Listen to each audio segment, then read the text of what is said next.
Chapter 1. The meeting. Everyone had been waiting for. The conference room had never felt so quiet before that morning. It was one of those glass-walled rooms on the 14th floor, the kind designed to make you feel important just by sitting in it. Sunlight poured in from the city skyline, reflecting off polished wood tables and neatly arranged notebooks.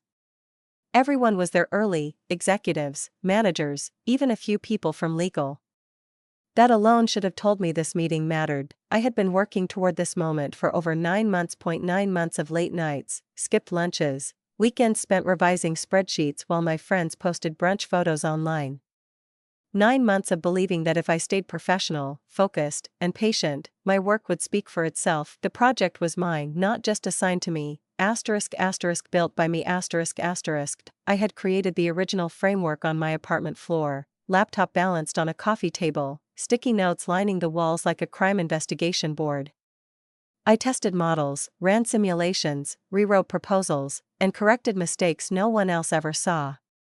When the company nearly dropped the initiative halfway through, I was the one who restructured it overnight and saved it. My boss knew all of that. Or at least I thought he did. I sat near the end of the table, hands folded neatly over my notebook, trying to slow my breathing. Across from me sat my boss, Mark. Confident. Relaxed. Smiling like someone who already knew how the story would end. Mark had been my manager for 3 years. On paper, he was supportive, always open to ideas, always reminding us that collaboration is key. But in practice, he had a habit of absorbing other people's work and rebranding it as leadership. Still, I never believed he'd do this. The projector flickered on. The title slide appeared, and my stomach dropped. The project name stared back at me in bold letters. My project, the same wording I had used in my original proposal. The same structure. The same color palette I had carefully chosen because it tested best with stakeholders, but the presenter name at the bottom wasn't mine. It was his. I felt heat rush to my face as Mark stood up smoothly, adjusting his blazer like this was any other Monday. He didn't look at me. Not once. Thanks for making the time today, he said confidently. What I'm about to walk you through is a vision I've been developing for quite some time. A vision I've been developing. I stared at him, waiting for a pause, for an acknowledgement, for anything. Maybe he'd say my name next. Maybe he'd frame it as a team effort. He didn't. Slide after slide passed, each one more familiar than the last. Charts I had built. Scenarios I had debated with myself at 2 a.m. Risks I had flagged months earlier, now being praised as forward-thinking. My heart pounded so loudly I was sure others could hear it. Then someone asked a question, about a specific workaround in the system. Before I could even open my mouth, Mark smiled and said, "This was my vision from the beginning." My vision. The words hit me harder than I expected. I felt something inside me fracture, not explosively, but quietly. Like a thin line forming across glass. No one else reacted. Pens scratched against paper. Heads nodded. The meeting continued, but I wasn't there anymore. I was remembering every time Mark had told me, just keep supporting the process. Every time he had delayed my presentation slot, every time he'd said, let's wait until leadership is ready. And now leadership was ready, just not for me. I looked around the room, searching for a sign that someone noticed. A raised eyebrow. A confused glance. Anything, nothing. That's when I realized something important. If I spoke now, emotionally, defensively, I would lose. If I interrupted him, I'd look unprofessional. If I corrected him publicly, I'd sound bitter. So I stayed silent, but not because I was weak, because I was finally seeing the game clearly. The meeting ended with applause. Mark thanked everyone and promised next steps. People stood, chairs scraped, quiet conversations resumed, and still, the room felt different, because the silence that followed wasn't empty. It was waiting. Chapter 2. Silence isn't weakness. I didn't cry when the meeting ended. That surprised me. I walked back to my desk with the same calm expression I always wore, neutral, professional, unreadable. I nodded at coworkers who smiled politely, unaware they'd just witnessed my work being erased in real time. My heels clicked against the polished floor, steady and controlled, even though my chest felt tight, like I'd been holding my breath for too long. Inside, though, everything was loud: anger, disbelief, A sharp, familiar sting of humiliation I hated admitting I recognized. I'd seen this happen before, not to me, but to other women. Talented women who were told to be patient, to let leadership handle visibility, to trust the process. I had trusted it. My desk, I opened my laptop and stared at my inbox. 37 unread emails. None of them about the meeting. None of them acknowledging what had just happened. I hovered my fingers over the keyboard, tempted to type something reckless. A clarification. A correction. A quiet email to the executive team. I didn't send anything. Instead, I closed my laptop and took a breath's silence. I reminded myself, isn't weakness. It's observation. I replayed the meeting in my head, not emotionally, but analytically. The phrasing Mark used. The slides he lingered on. The questions he answered confidently, and the ones he avoided. He had rehearsed this carefully. Which meant this wasn't impulsive. It was planned. That realization changed everything. Around noon, my phone buzzed. A message from Lisa in finance.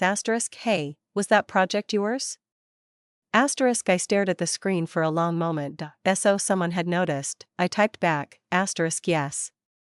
I built it. 3 dots appeared. Disappeared. Then I thought so. That was all she said, but it was enough. It confirmed what I already suspected, the truth wasn't invisible. It was just inconvenient. Later that afternoon, Mark stopped by my desk. Great meeting today, he said casually, leaning against the partition. Leadership loved it. I looked up at him.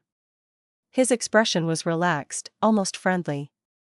As if we were still on the same team. I'm glad, I replied evenly. He hesitated, then added, you did a solid job supporting the process. Supporting, there it was. I nodded. Let me know if you need anything else.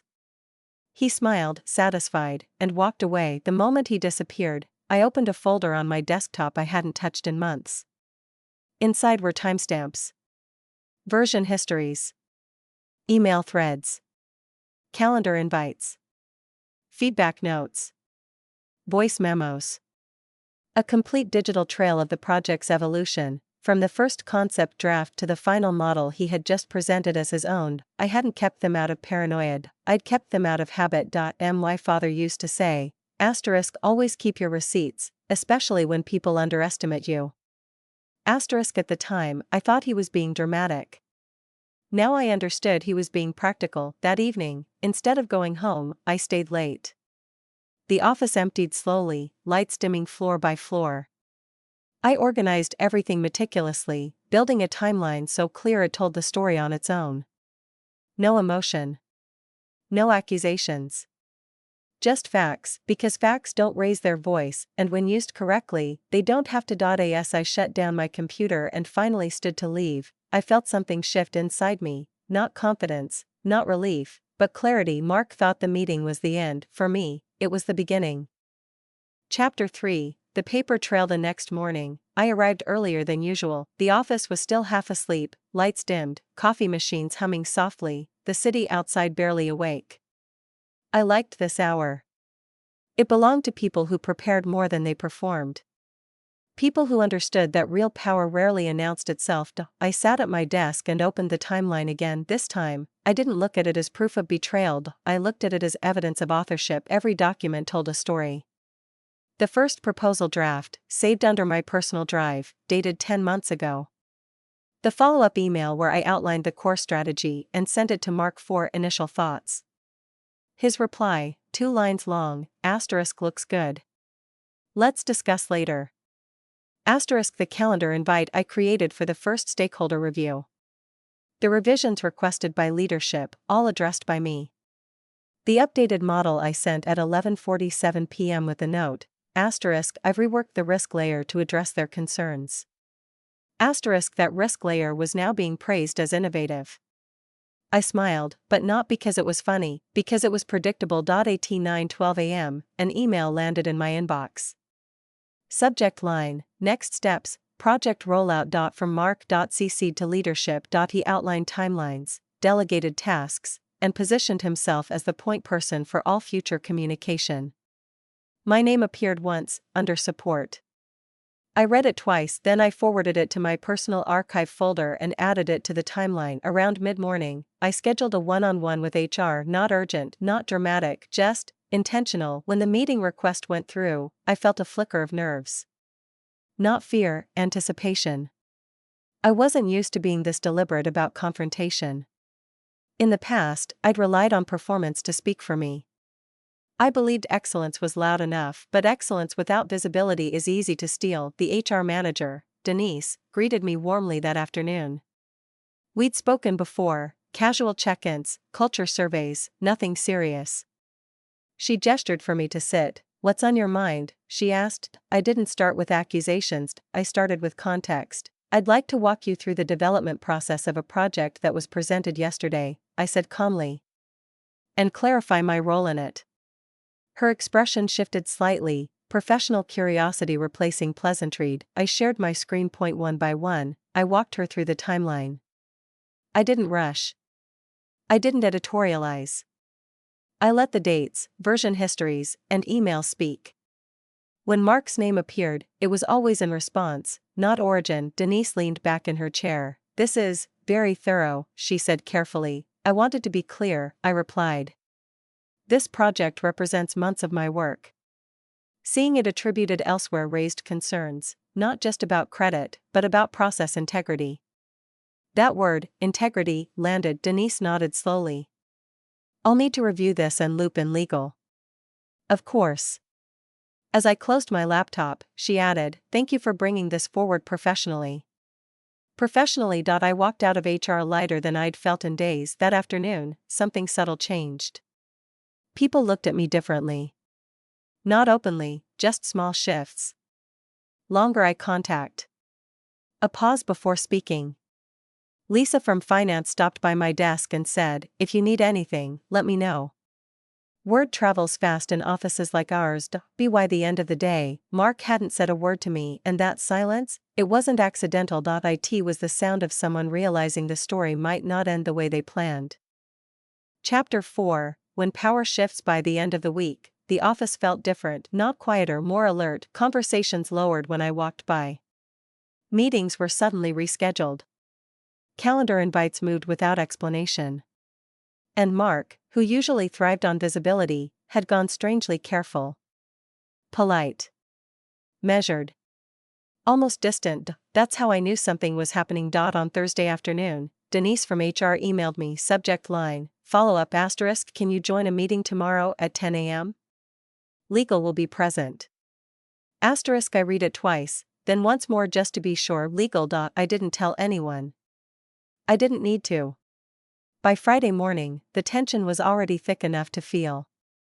I chose my outfit deliberately, nothing dramatic, nothing soft. Neutral tones. Clean lines. The kind of look that said I was there to discuss facts, not feelings. The meeting room was smaller than the last one. No glass walls. No audience.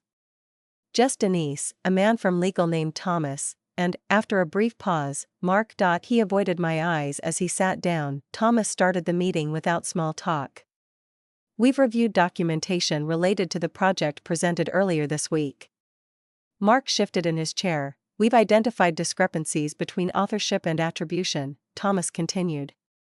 "Specifically, the original concept, development, and execution appear to belong to," he looked at me, "you." The room went still. Mark cleared his throat. "I think there's been a misunderstanding. It was a collaborative effort." I didn't speak. Thomas nodded once. "We considered that. However, the records indicate otherwise. Extensive version histories, timestamps, and written correspondence clearly establish individual ownership." Silence stretched, then Denise added, gently but firmly, "Presenting someone else's work as your own violates company policy." Mark finally looked at me. His confidence was gone, replaced by something tight and uncertain. "I didn't mean to misrepresent anything," he said. "I was just summarizing." Thomas didn't react. Intent doesn't change impact. The meeting ended quickly after that. Too quickly, almost. HR would handle next steps. Leadership would be notified.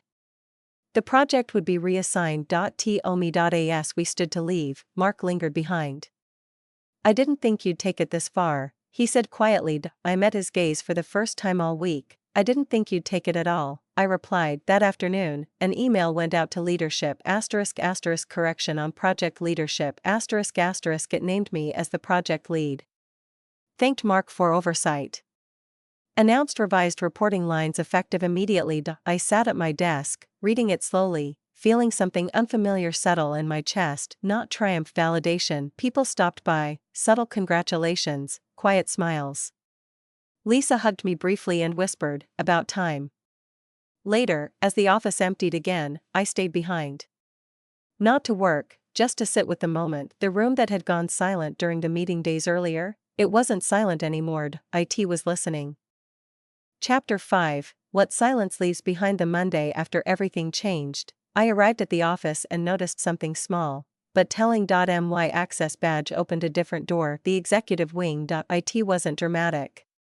No announcement. No escort. Just a quiet permissions update that said more than any apology ever could. I paused for half a second before stepping through, letting that detail settle in. This was real. My calendar filled quickly that week. Strategy sessions. Stakeholder calls. One-on-ones with teams that had previously spoken around me instead of to me. People asked questions now, direct ones. They listened when I answered. Not because I demanded authority, but because it had finally been acknowledged. Mark was still there, but he was different. He kept his distance. Communicated only when necessary. Polite, but careful.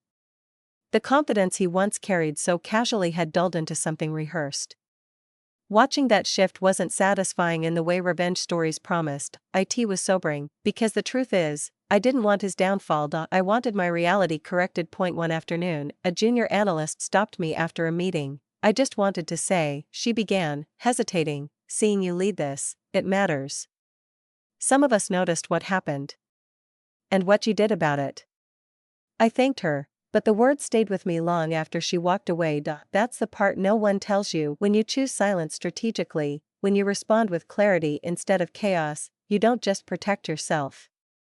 You redraw the map for people watching quietly from the edges, wondering what's allowed. Weeks later, the project launched successfully. Leadership praised the execution. My name was on the final deck. On the press release. On the internal recognition email. But the most important moment came unexpectedly. Mark approached me near the elevators one evening. "I owe you an apology," he said stiffly. "I handled things wrong." I studied him for a second, not to punish, not to perform strength. "Just to understand." "Apology accepted," I said. And I meant it, not because he deserved absolution, but because I deserved closure. As the doors closed and I headed down, I caught my reflection in the mirrored walls. Same woman. Same suit. Same calm expression, but something fundamental had changed. I no longer believed my work would speak for itself. I understood now that my voice had to be part of the presentation. And the next time a room went silent, it wouldn't be because someone erased me. It would be because everyone was finally paying attention. I saw me dizzer okay hand.